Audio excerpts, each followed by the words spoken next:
Hello again. This is Math 1120 coming to you from the College of DuPage, and the title of this lecture is Constant Acceleration Examples of Proportional Reasoning, Direct and Inverse Proportions. As always, please be an active learner as you watch these videos.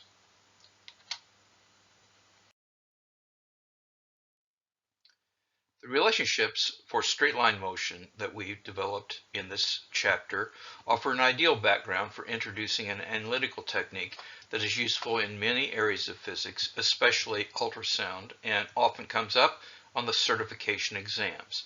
In physics problems, we often want to know how one variable will change if we change another variable by a certain amount.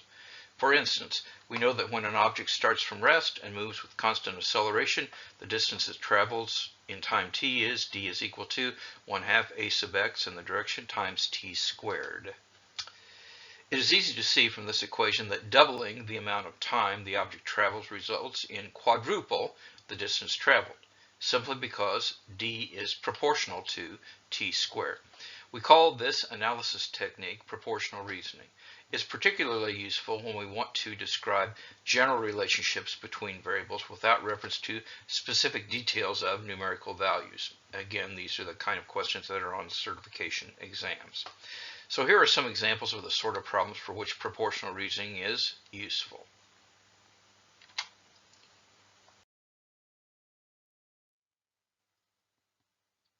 Two cars start from rest and have the same acceleration, but car A accelerates over a time interval twice as great as that of car B.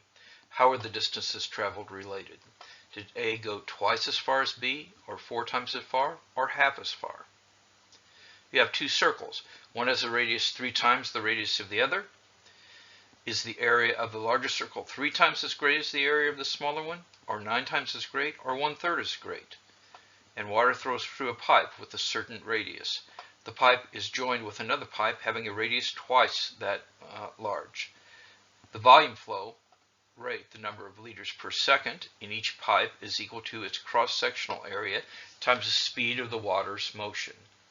Is the volume flow rate in both pipes the same? Does it move 4 times as fast in the larger pipe, or 1/4 as fast? In all these situations, you have two variables, such as distance and time, or the radius and area of a circle, that are related in a simple way. We call the variables x and y. The relationship between them often takes one of these simple forms. Either y is equal to a constant times x, which is a linear relationship, and that's shown up here. This is a linear relationship with k equaling 1. Y is equal to kx squared, a quadratic relationship that is shown here. Y is equal to a constant k over x, an inverse relationship that is shown here. Or y is equal to k over x squared, an inverse square relationship as shown here. In all of these forms, k is a constant, or a product of constants, and the numerical value of k may or may not be known. And these are some graphs, and in all these graphs, k was equal to 1, which you get an idea of the shapes of each of these graphs.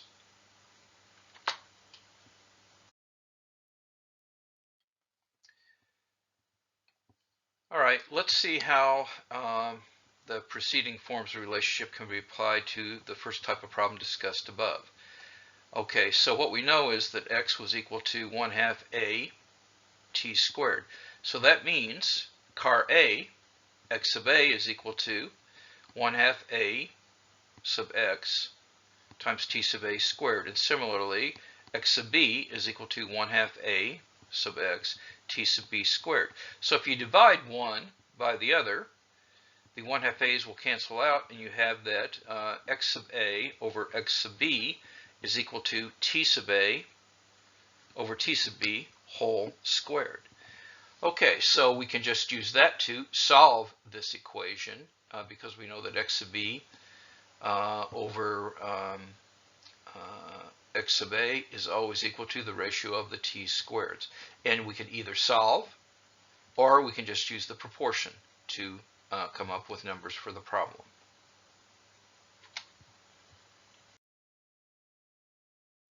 Now let's go back to the original problem. Let's actually solve it.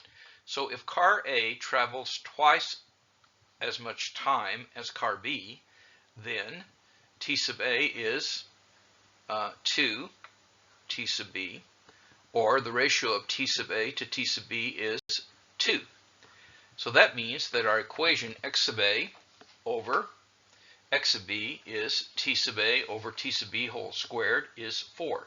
So you see that x sub A is equal to 4 times x sub B, and car A, with twice as much time to accelerate, it travels 4 times as far. So to summarize this, first we choose the quantities we want to consider as our variables, and we find an equation relating them. Then we write this equation for 2 different values of the variables, and then we divide them, and we can find the relationship.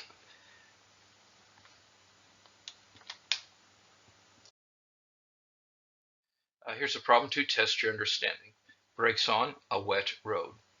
One of the equations of motion with constant acceleration states that v sub x squared is equal to v sub 0 in the x direction squared plus 2a x minus x0.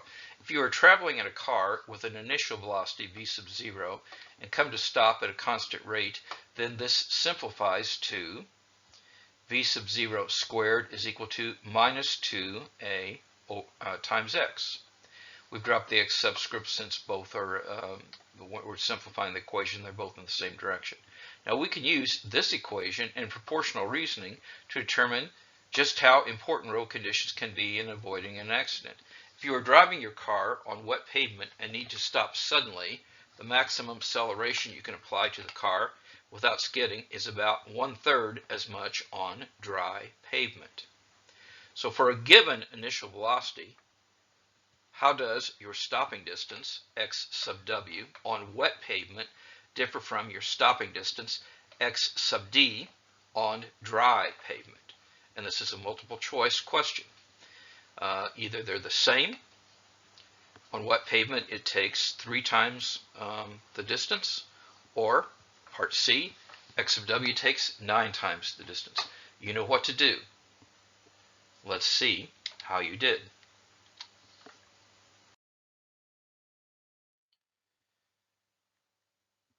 All right, so what we have is x times a is equal to minus 1/2 v0 squared. And so when you look at the ratio, x sub w over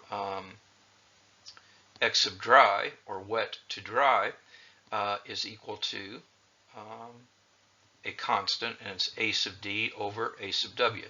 This confirms our intuition that x varies inversely with a.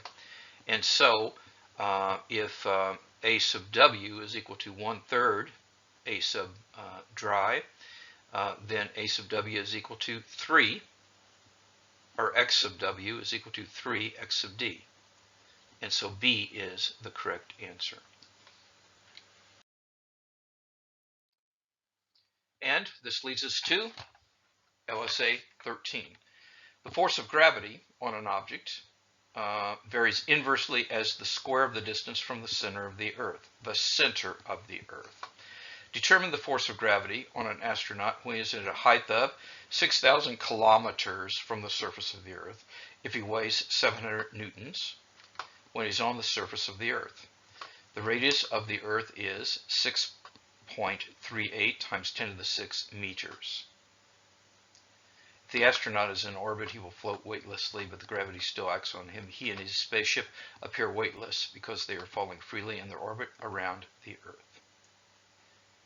Okay, so this is the problem for you to do for an LSA assignment. In closing, now more than ever, time is precious. Each day must count. Do the math. It will make you strong. And now more than ever, take care of yourself and of each other. May God bless you all.